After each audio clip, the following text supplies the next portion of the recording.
I'm a senior at this school, and this past summer I went on a trip to Zambia. But before I get into it, I want to thank you all for being here. I want to thank the staff and all of you students. So, just gotta wait.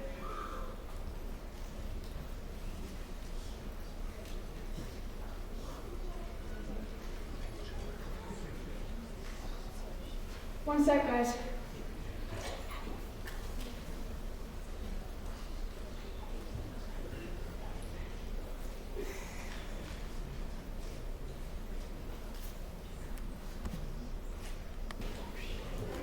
Sorry about that.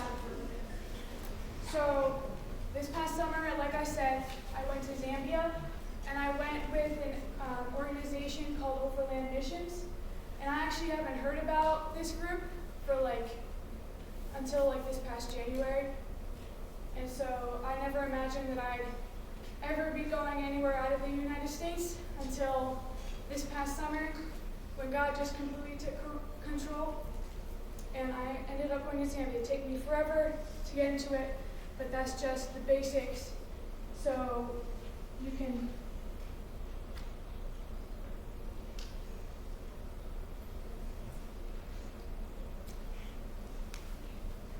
This is just going to be a video of a little overview of what happened.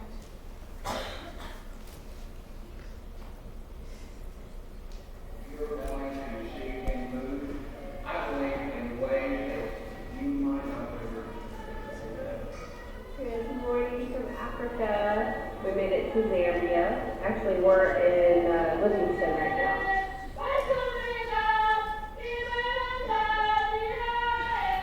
So we're overlooking this beautiful water.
So that's just a little overview of the trip in total. And bear with me all here because I'm not used to doing something like this. So I appreciate you all being attentive and listening. So you can go to the next slide. So before I get into the travel part, when I first signed up for doing this, we had to fundraise for it. It was probably like $2,000, a little over $2,000. Don't remember how much, but anyways, so we had to fundraise, and for the first couple weeks I was able to reach out to people and ask people if they wanted to support me to be a part of this. And then a few weeks in, I felt the need to stop asking for money. I'm like, why should I stop asking for money? But I did, and in the next 3 weeks I get over 1,000 more than what I needed. It's crazy. I know it's all God that did that. And so this was when we were in Johannesburg. It's in South Africa. It's below Zambia. And so this was when we were traveling, and it took maybe over 30 hours to get there. So 2 days, just full travel, almost no sleep. It was very exhausting, but totally worth it. You can go to the next slide. So when we got there, we rode to the base there that they have. Overland Missions has a base called Raptor 14. And so this is where we stayed for a couple days.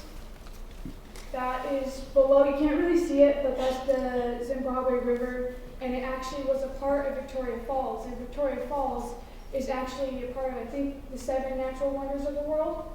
So that was really cool to be able to overlook the gorge and see the sunset right there. So, can you move to the next slide? So this is the truck that we rode. It is over 20 feet tall, so you can imagine it was probably like almost like 2 or 3 of these stages tall. So it was really big. And so we rode up in the seats, and we actually rode into a village called, I might pronounce this wrong, but bear with me, Sipatunyana village, I think. And there was no roads whatsoever. The term we use is called in the bush. So we were riding, and we had to get out multiple times to cut down trees because there was no roads and no way to get through. So it took us probably like 5 to 6 hours just to get to the village because of how slow we had to drive because there were no roads at all, like I said. So, next slide. So you can imagine with all the trees that there are going to be a lot of branches along the way. We were riding, and every time you hear the word branches, you would have to duck, or otherwise you would get whacked by one of these. And there's an actual video. Next slide.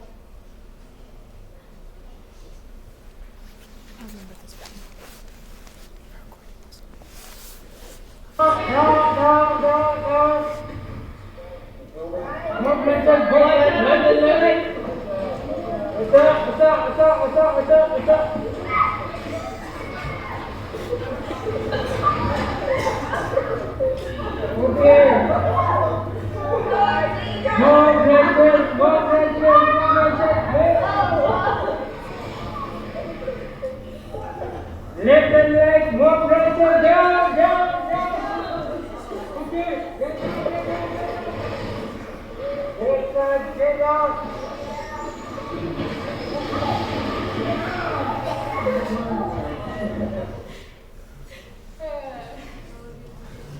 So you can imagine that might have been kind of difficult.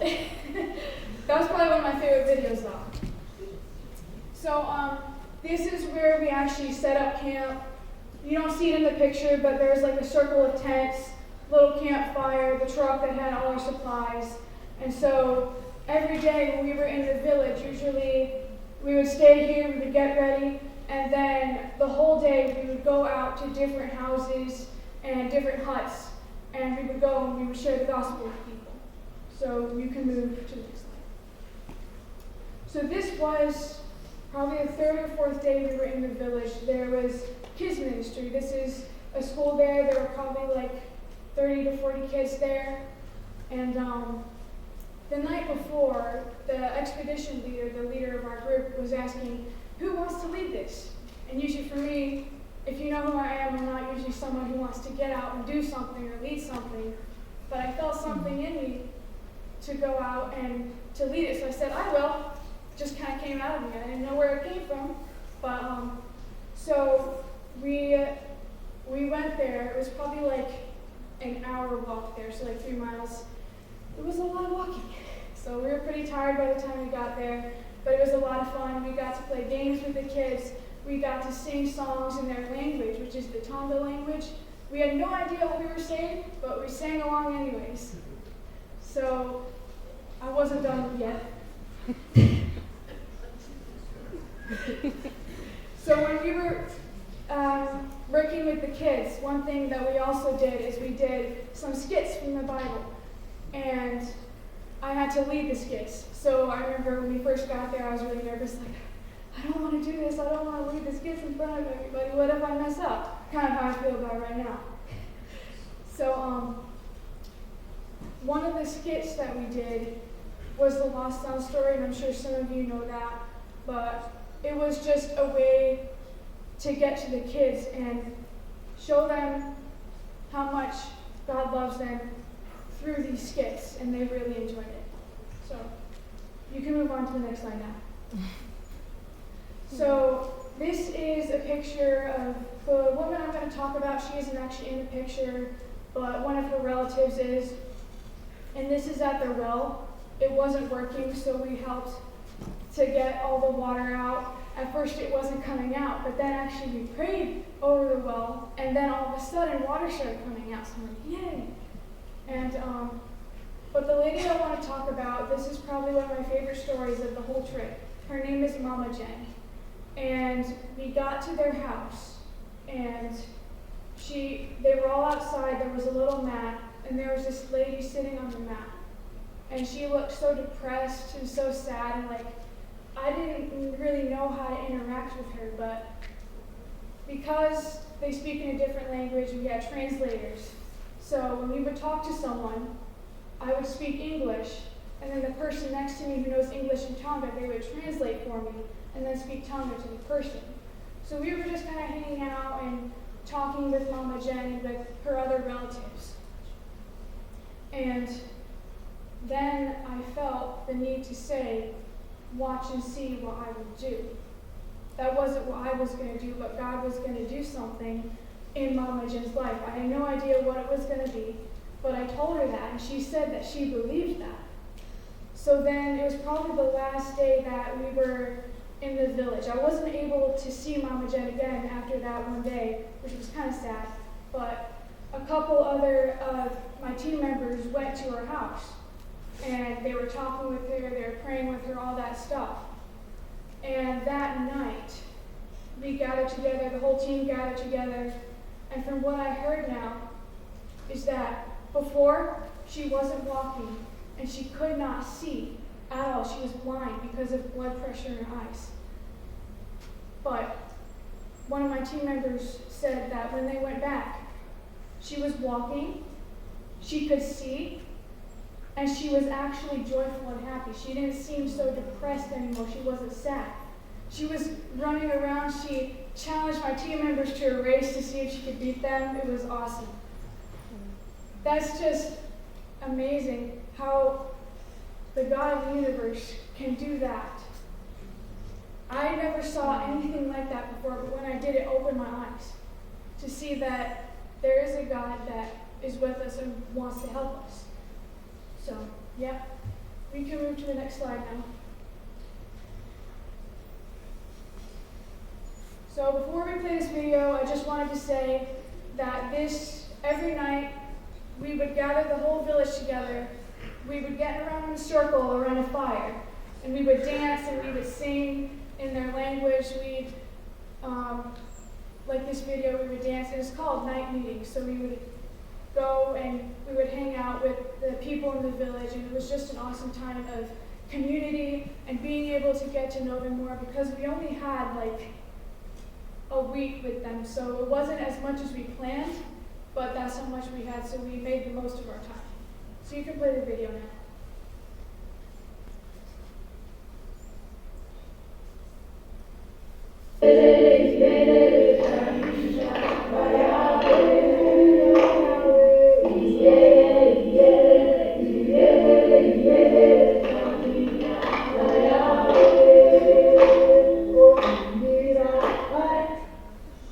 That's just one of the many songs that we danced to.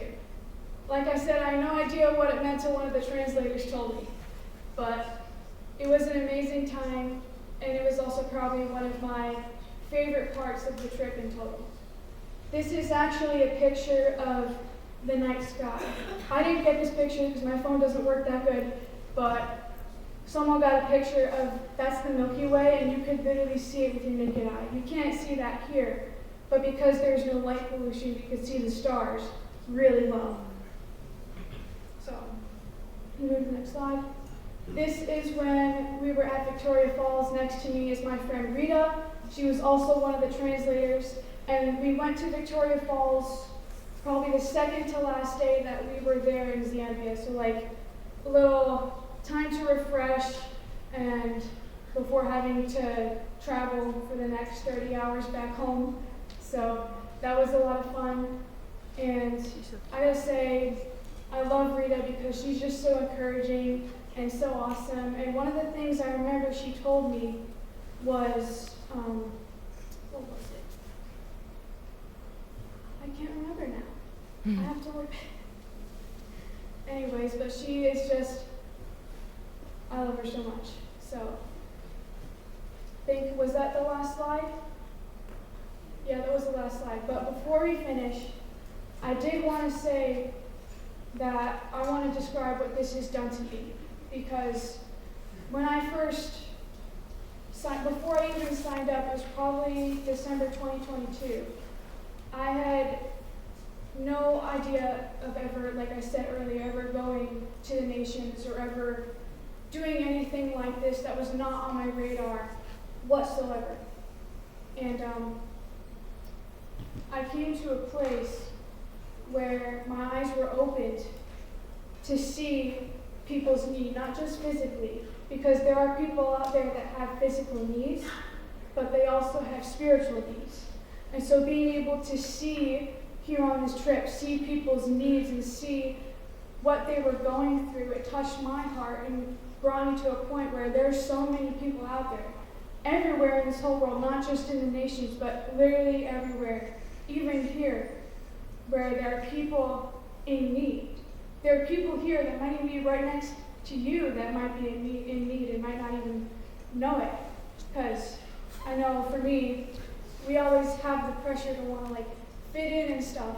But ever since this trip, I've gotten to a point where why should I want to fit in anymore if I can just be myself, if I can be who God created me to be? I don't have to be what anyone else expects me to be, but I can be who I was meant to be. And so not only did it open my eyes to others' needs, but also my need, my spiritual need, because I too have a need that is greater than what anything else could provide. So, and this was so fulfilling, being able to see others' needs, not just see their needs, but also be able to fulfill their needs, not by my own strength, but by God's strength. He works through our whole entire team. And because of that, there were healings, there were deliverances, there were people that were so sad and so upset and just so depressed. They had no one to go to, nothing like that. And then next thing you know, they're so filled with joy and happiness. It's like they don't even seem like their self anymore because they're just completely changed inside. And that changed me too. And because that changed me, I actually signed up for something called Advanced Missions Training that is with Overland. And it's a 3-month process of going out to the mission field with other missionaries and reaching out with the gospel to these people. Like I said at the beginning of this year, I never would have imagined this would be happening. I was going to go to college. I was going to do all this stuff. And I'm not saying it's wrong to go to college. If you want to go to college, that is fine. But for me, God did something in me, so I knew that God had something better for me, and He has something better for us. So that's why I'm doing this. And it's going to be probably by the time next school year starts, I'll be going to, I'm not exactly sure where yet because of some issues. I was supposed to be going to the Middle East, but that might change, so we will see. But I think this year, I was kind of asking God, if I went here and I still have another year here, why is that? And I was but because God did that work in me, now I can tell you guys and I can tell everybody else that I'm around what He has done, and it doesn't just have to be all the way across the world, it can be here. And so this year, as I'm here, I want to be here for you all, for East Windsor High School, and I want to be here for my community.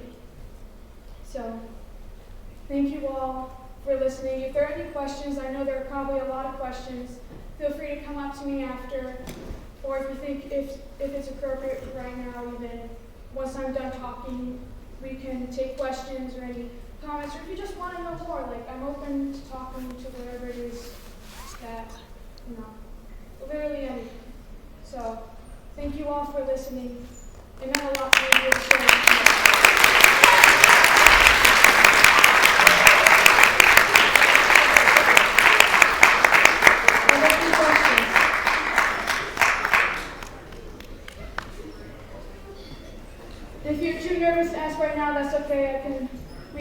talk later. Or email. Yeah. I went for 2 weeks. 2 weeks. Anybody else? Yes. Then do email. What? Have them contact you through email. No, they contacted me through WhatsApp. No, have them. Have like if they have any questions. If they have personal questions. They can just talk to me. They don't need to message me. Well, if they don't feel like talking out like one-on-one. Yeah. Never. I can't hear you. How do you get involved? Well, I can show you the website, and it's on the Overland Missions website, and all you would have to do is look into it, and yeah, it basically has all the information there. It's literally all Overland Missions is to go out and to spread the good news with the whole world. That's basically all it is. So, yes.